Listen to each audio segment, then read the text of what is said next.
la partie lecture. Donc je vais déjà aborder ce que j'ai déjà présenté vite fait en achat. Donc, Songe d'une nuit ambrée.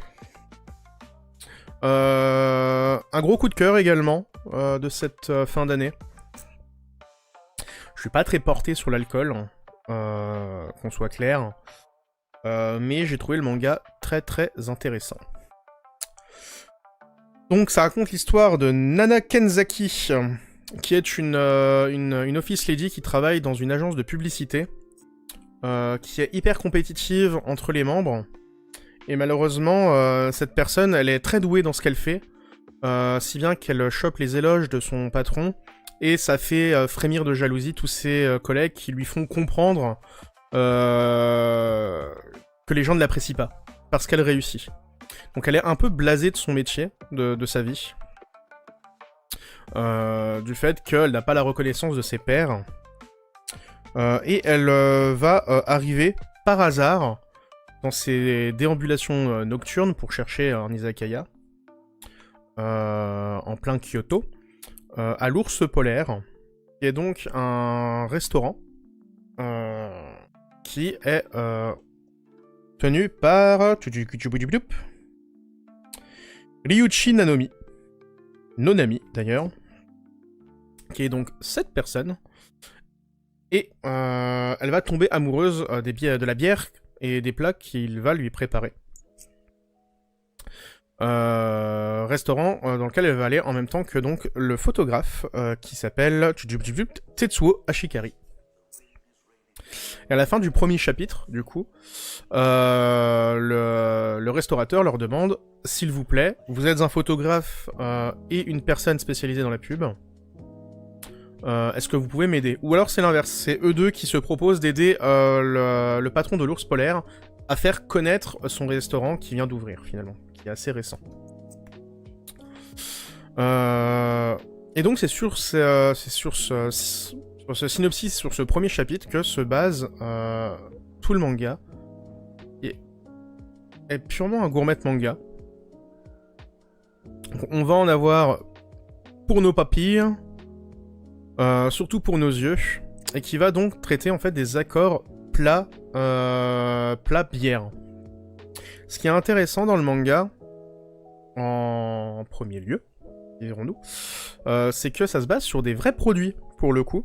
Les bières qui sont citées sont des vraies bières, et pas que japonaises. On va avoir également pas mal de références à des alcools belges, notamment, à des événements qui se passent autour de la bière, notamment du festival de la craft beer de Kyoto. On va avoir tout un chapitre là-dessus.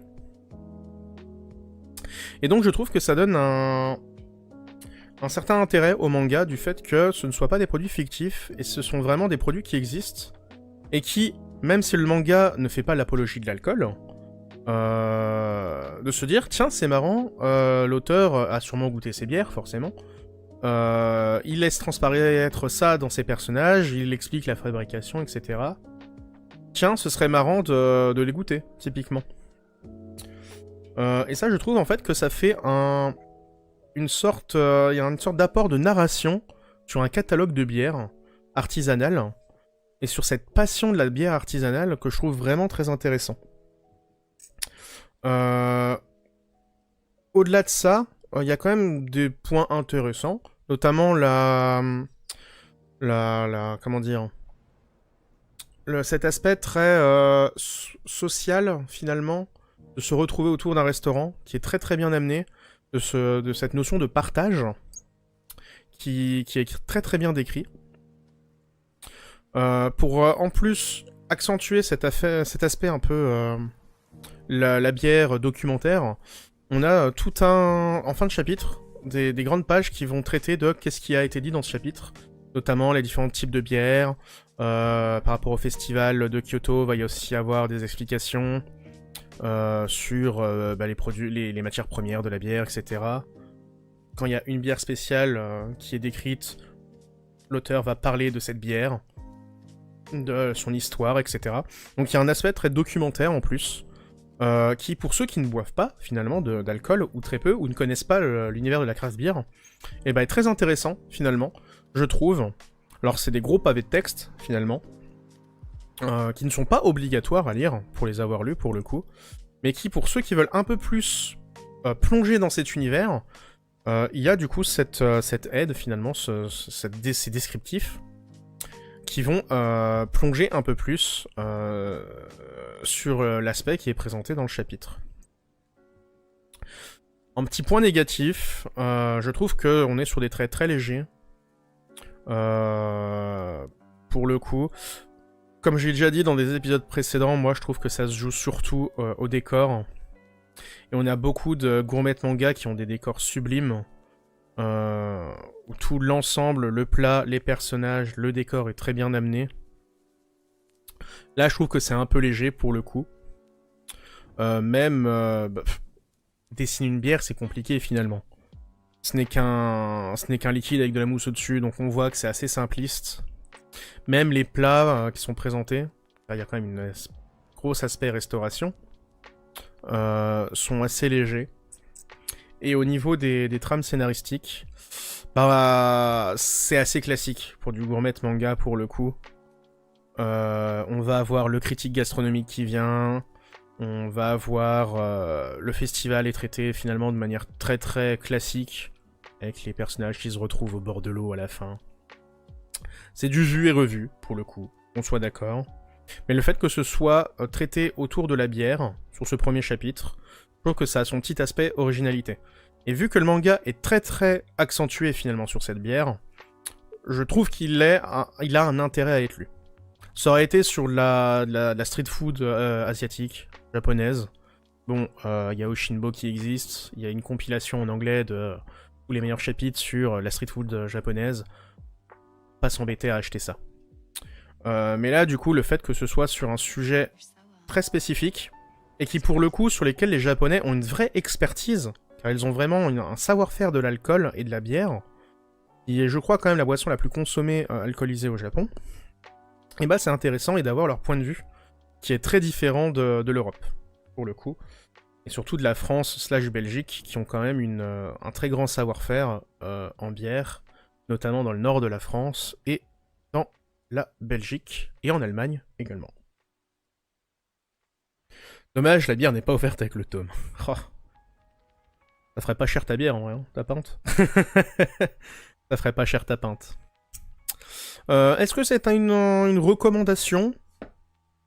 Moi j'ai fortement aimé, mais parce que j'aime beaucoup le gourmet manga. Si vous êtes intéressé par cet univers autour de la bière, si vous êtes abonné à une bière et JV typiquement, je vous le conseille. Si c'est une lecture pour découvrir le gourmet manga, je pense qu'il y a mieux à lire. Il y a largement mieux à lire. Bon, il y a des titres qui sont feu chez Nueve, donc on risque de pas avoir la fin. Donc la maison des Maiko, je vous l'aurais bien conseillé au-dessus, mais malheureusement on risque de pas la voir. Dans la même collection, il y a peut-être plutôt Today's Burger qui est bien mieux amené. Le burger, ça parle aussi à beaucoup de personnes. On est sur le même type de trait, mais l'histoire est beaucoup plus prenante, beaucoup plus originale. On a le gourmet solitaire, si vous voulez quelque chose un peu plus ancien, un peu plus culte. Si vous lisez l'anglais, il y a Oshinbo qui est must-have pour moi, qui a vraiment donné beaucoup de codes du gourmet manga, plus que le gourmet solitaire pour le coup. Si vous aimez tout ce qui est spin-off, de séries que vous avez peut-être déjà lu, le spin-off culinaire de l'Atelier des Sorciers vous parlera peut-être plus. Donc voilà, à réserver à ceux qui ont une grande appétence pour la bière, je pense. Tu es abonné à une bière et j'y vais. Ben, prends le manga. Et ça m'a étonné du coup que Soleil Manga n'ait pas essayé de faire une... Alors peut-être qu'ils ont essayé, je le sais pas. Une collab avec une bière et j'y vais. Peut-être que... Ou alors peut-être ça s'est fait, j'ai pas vu.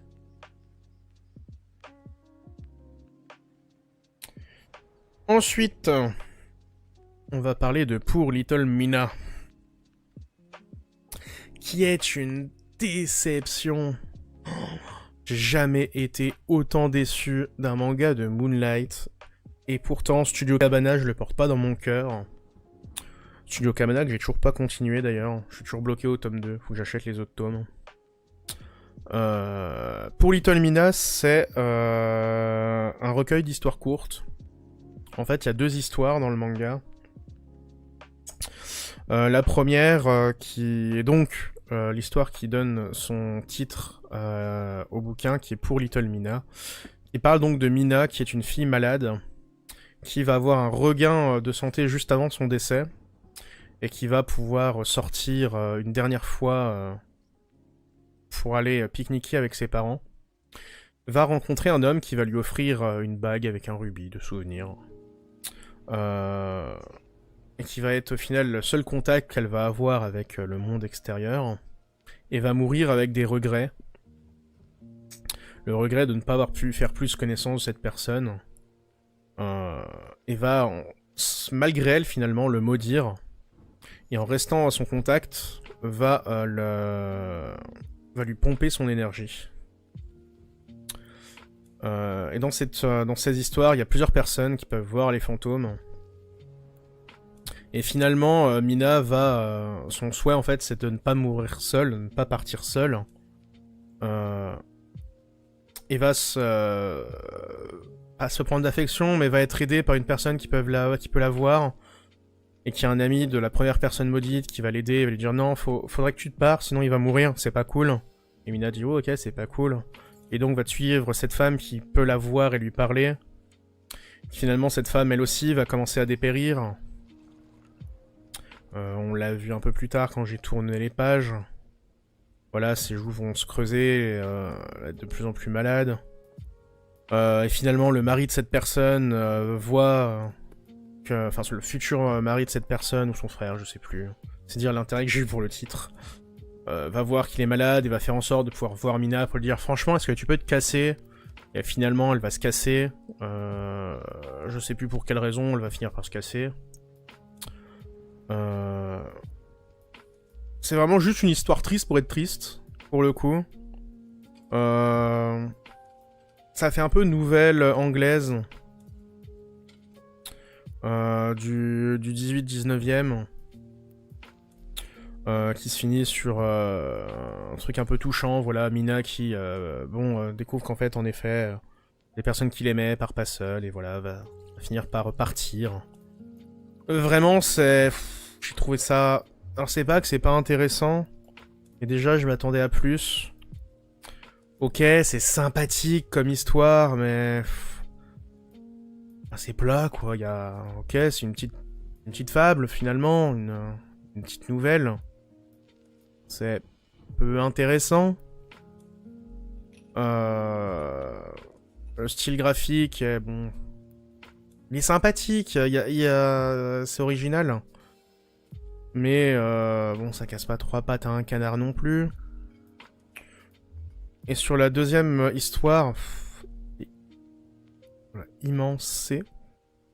Après l'œuvre originale de Theodore Storm, donc là on est vraiment sur une adaptation pour le coup.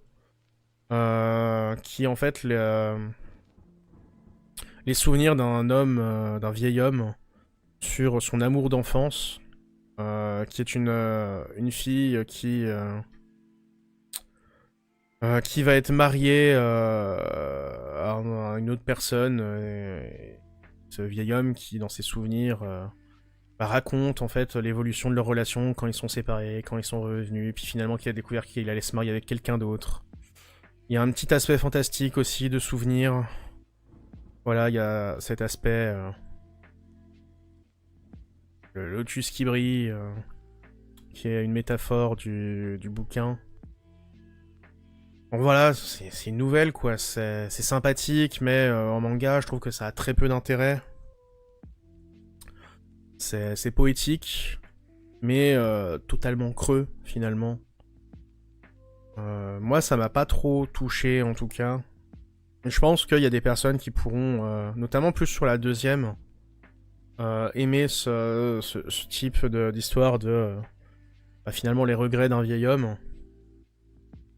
Et donc, sur la première, les regrets d'une mourante. Mais le manga est très joli.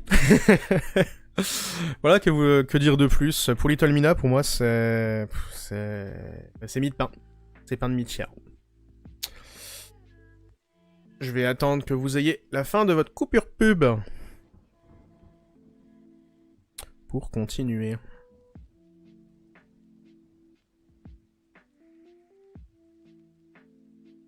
On attend la coupure pub.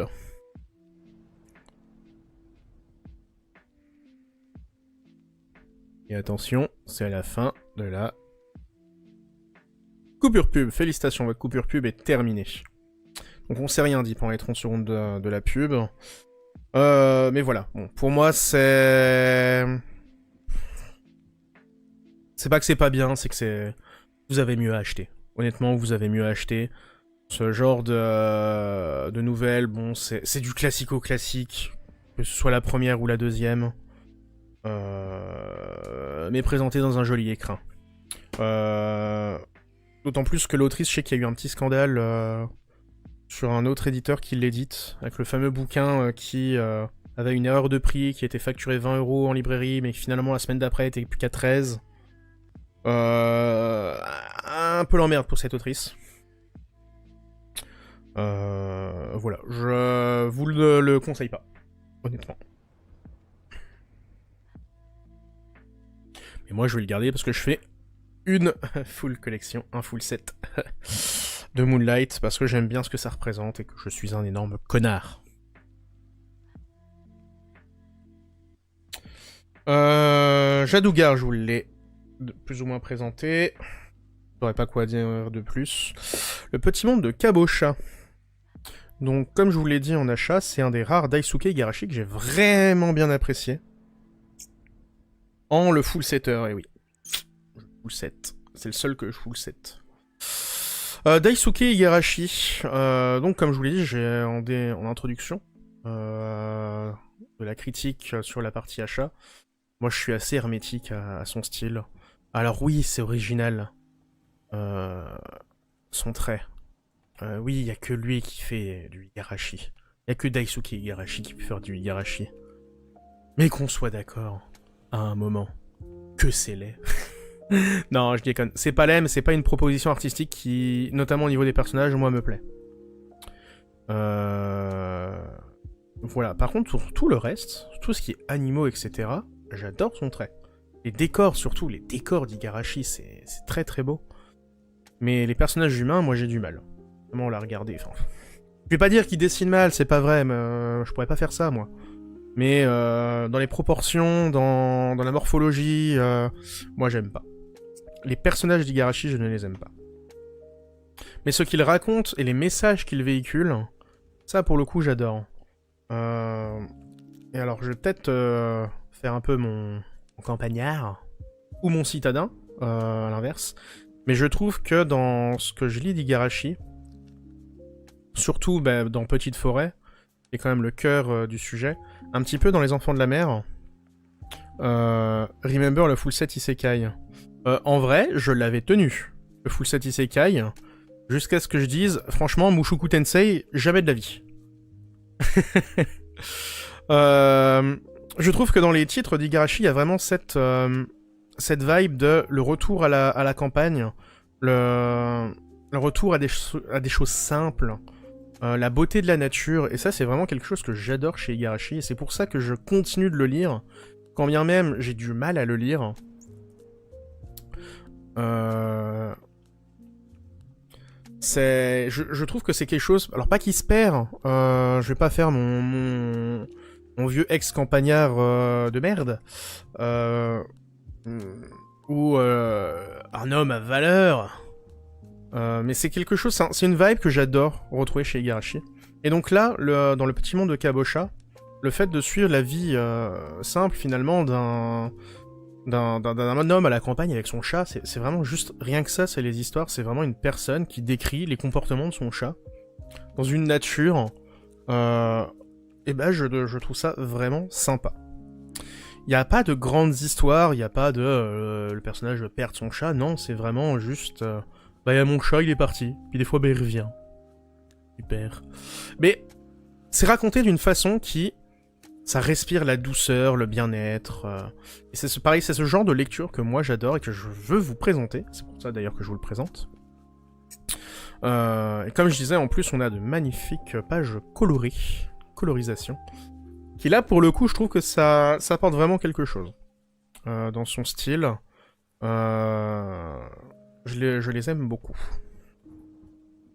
Ça raconte donc dans cette histoire au fil des saisons. Il y a les 4 saisons qui sont traitées. Ça raconte aussi le passé, comment il a adopté son chat finalement. Et voilà. J'ai pas grand chose de plus à dire. C'est un petit manga sympathique.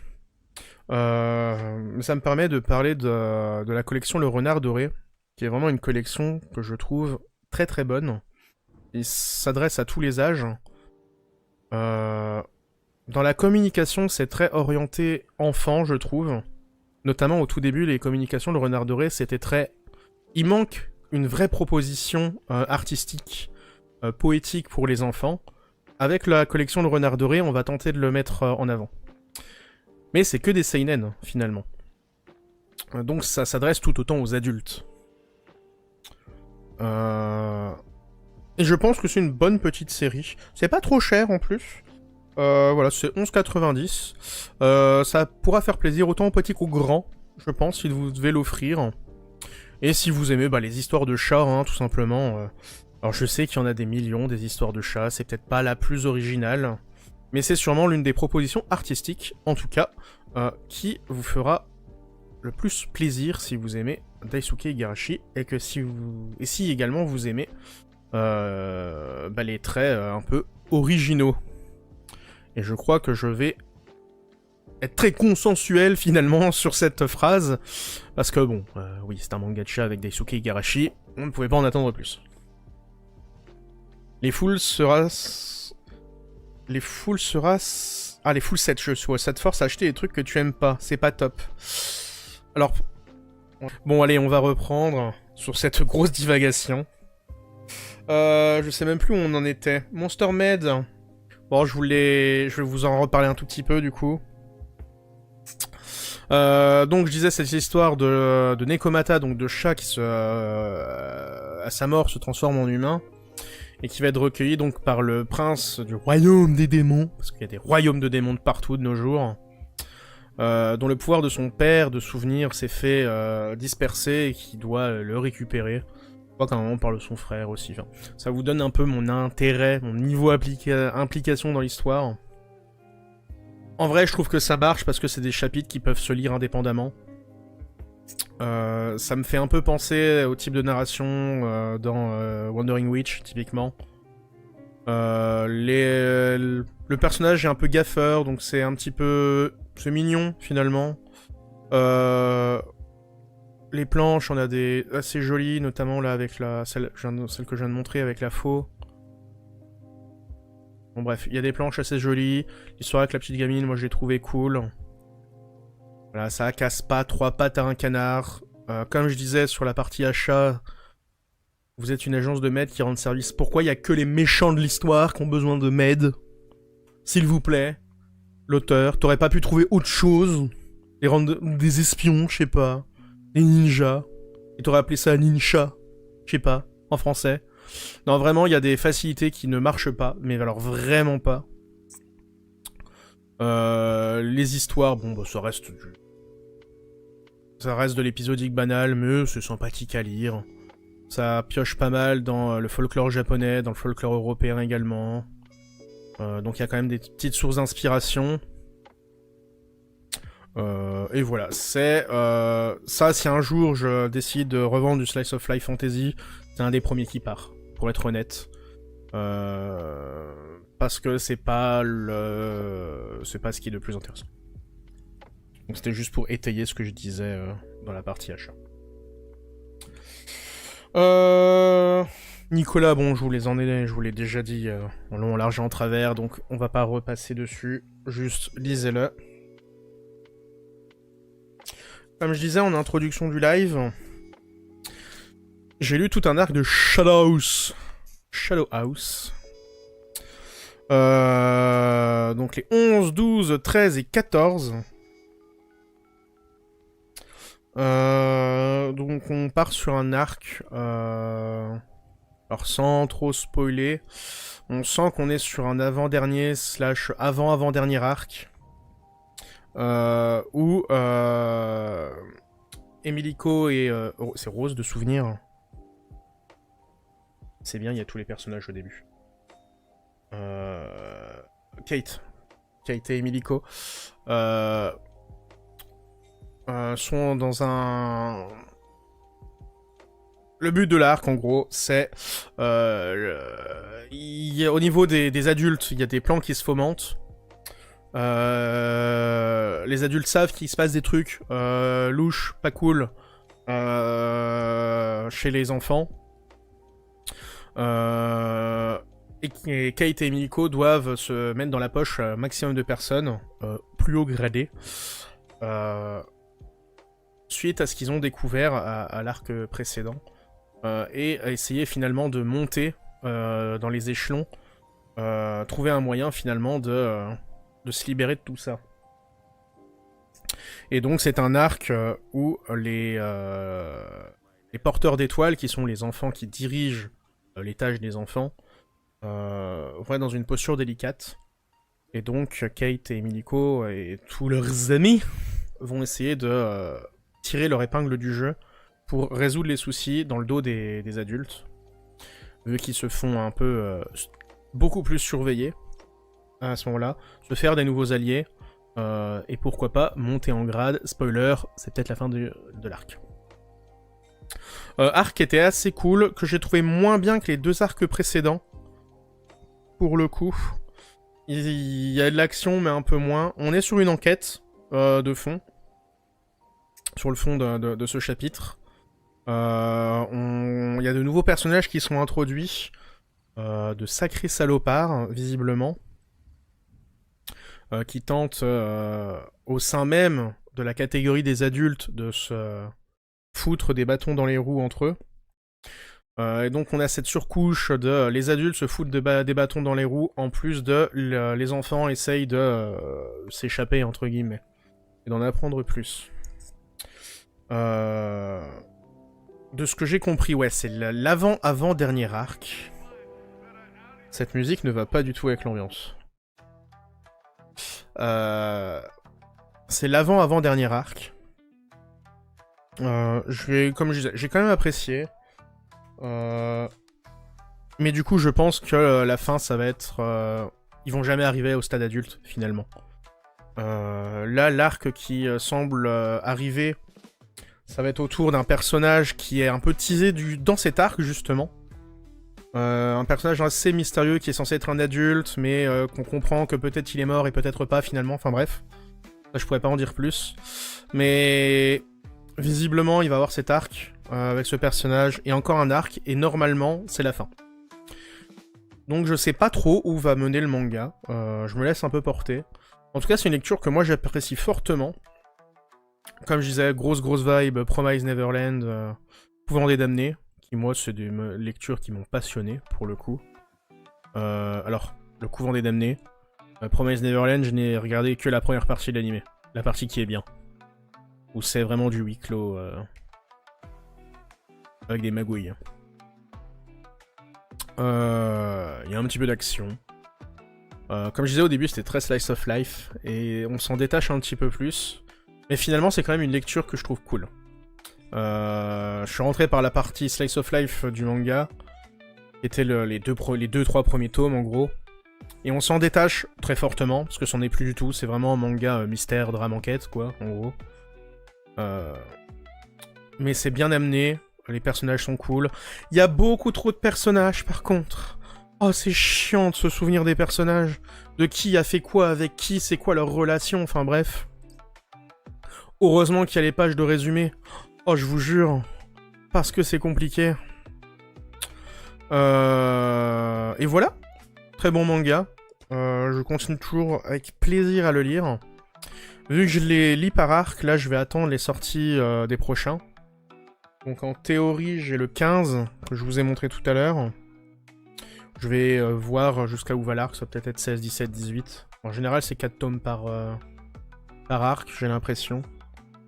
Donc je vais voir jusqu'où on va et voilà. Pas plus de choses à dire parce que j'en ai déjà parlé dans d'autres lives de Shadow House.